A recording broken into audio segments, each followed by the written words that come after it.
পশ্চিমবঙ্গের স্কুলগুলিতে স্কুল শিক্ষা দপ্তর গরমের ছুটি কি আবারও বাড়াতে চলেছে? এমনই একাধিক প্রশ্ন ছাত্রছাত্রীদের মধ্যে। জানিয়ে রাখবো, আজকে 2 জুন, যেখানে 2025 সোমবার স্কুলগুলিতে নতুন করে পঠন পাঠন শুরু হতে চলেছে। নতুন করে যদি কোনো নোটিশ এসে থাকে আজ কিংবা আগামীকাল, আমরা কিন্তু অবশ্যই জানাবো। যেখানে তীব্র তাপপ্রবাহের জন্য স্কুলগুলিতে আবার নতুন করে গরমের ছুটি রাখার ব্যবস্থা হতে চলেছে, এমনই খবর। এখনও পর্যন্ত কোনো নোটিশ এসে পৌঁছায়নি। আজকে যেখানে 2রা জুন 2025 নতুন করে যেখানে পঠন পাঠন, তোমাদের বর্ধিত ছুটি যেখানে 31শে মে পর্যন্ত করা হয়েছিল, আজকে যেখানে পঠন পাঠন শুরু হতে চলেছে।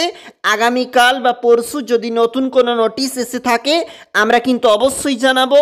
গরমের ছুটি হয়তো আবার বাড়ানো হতে পারে, কারণ যেখানে তীব্র তাপপ্রবাহের জন্য, যেখানে স্কুলের অস্বস্তিকর যেখানে পরিবেশের জন্য, তীব্র গরমের জন্য স্কুলে হয়তো আবার বাড়ানো হতে পারে ছুটি। আমরা কিন্তু অবশ্যই জানাবো।